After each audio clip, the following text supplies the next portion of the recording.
This is a video on the standard model of matter,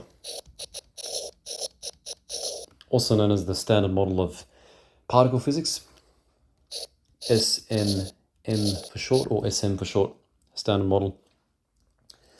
This is part of Module 8, the last module for the HSC Physics course, from the universe to the atom. And so what the standard model of matter is, it's basically like the periodic table of particle physics.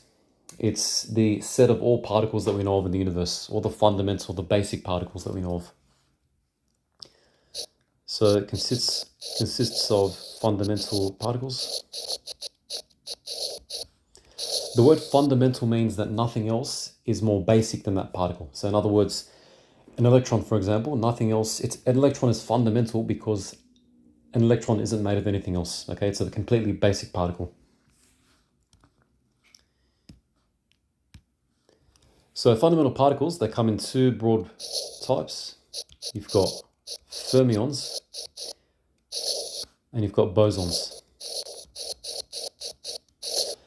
A fermion is just a fancy way of saying matter particle, and boson is a fancy way of saying force particle. So fermion, the name is named in honor of the Italian physicist Enrico Fermi, and boson is named in honor of Bose, the Indian physicist. And so fermions come in two main types. You've got quarks, so particles called quarks, and you've got particles called leptons.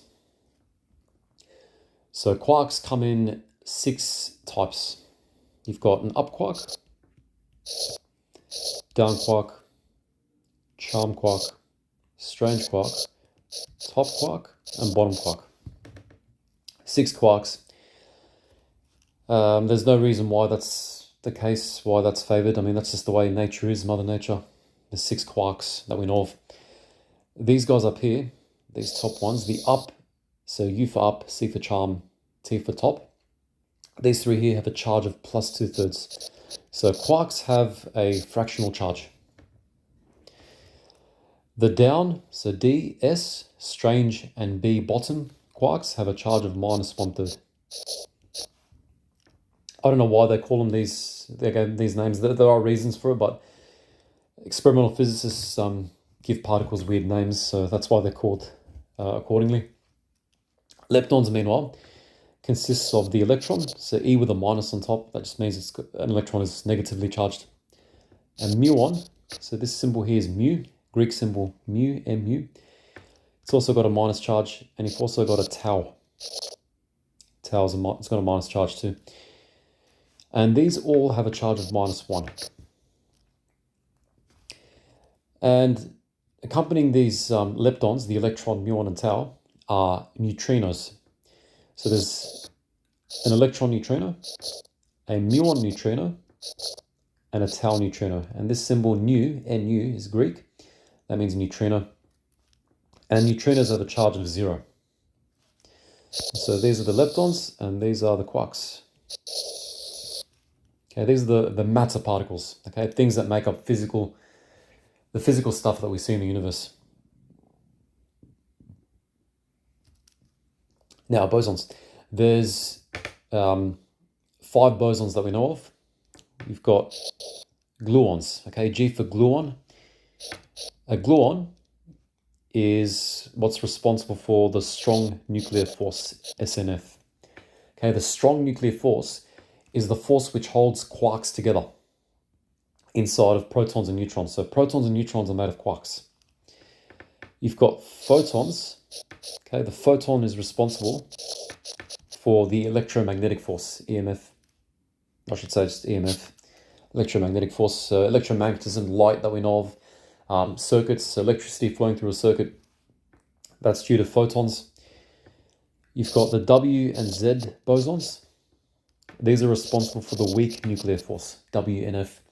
And the weak nuclear force is responsible for radioactivity. The reason why radioactive nuclei decay is because of the weak nuclear force.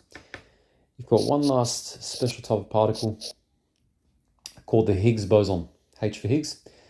And this is the mass giver. So the Higgs boson gives mass to all the fundamental particles, okay, to all the quarks, leptons. It's responsible for giving mass. Okay, these are the bosons.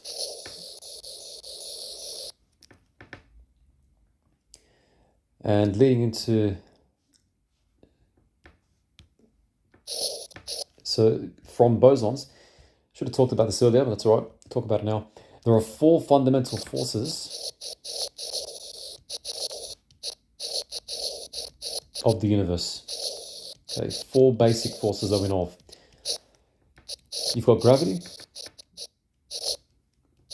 you've got electromagnetism, you've got the weak nuclear force,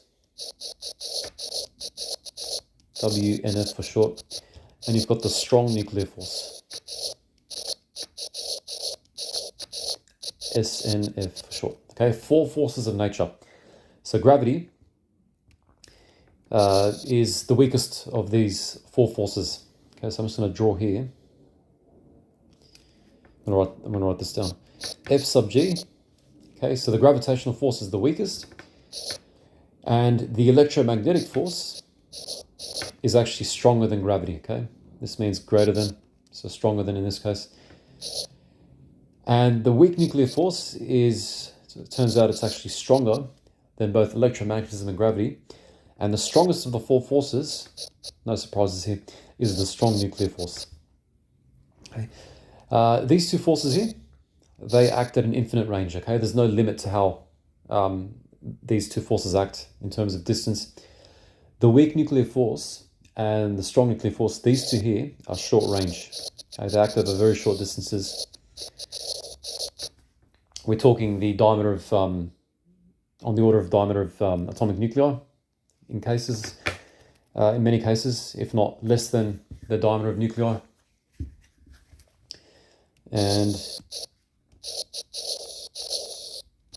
if you really think about it, gravity is easy to beat. Okay, if you've got like a fridge magnet, if you plonk a fridge magnet onto a fridge, you've beaten gravity. And why have you beaten gravity? Because of the electromagnetic force. So that's why gravity is a weak force. You can really, you can use, let's say, magnets to overcome the gravitational force, okay? Preventing the magnet from coming off the fridge. And I just wanted to expand more on quarks here. So quarks, quarks can come together in many different ways. Particles which are made up of quarks, these are called hadrons. And hadrons come in 2 main types. You've got baryons and you've got mesons. So baryons, these are 3 quark composites. These are made of 3 quarks. Okay, particles that are made of 3 quarks, they're called baryons. For example, the proton and the neutron. Mesons, these are made of 2 quarks. More specifically, more accurately, they're made of a quark anti-quark pair. I should have mentioned here previously as well. The quarks and leptons have antimatter equivalents. So back in the early universe, so at the instant of the Big Bang, cosmologists believed that the universe had equal amounts of matter and antimatter. So antimatter, what it is basically is, it's the same thing as matter. Okay, it's got the same mass. Let's say an up quark. The antimatter equivalent of an up quark, it's got a bar on top. Okay, we usually write a bar on top to signify the antimatter equivalent. So this is an anti-up quark. So rather than having a charge of plus 2/3, it's got a charge of minus 2/3.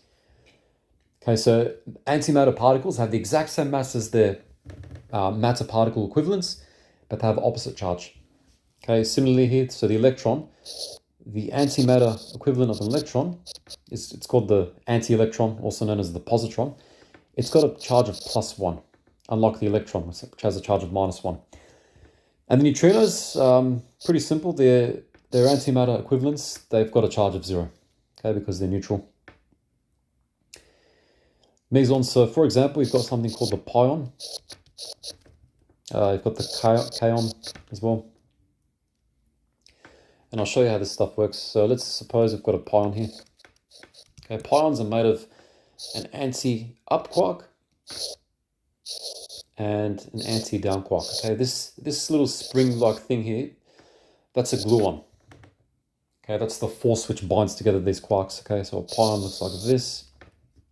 Let's work out the charge, the overall charge of the pion. So quarks, as you know, have fractional charge.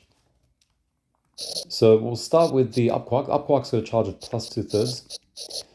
The antimatter, so the antimatter equivalent, the anti-up quark, has a charge of minus 2/3, yeah?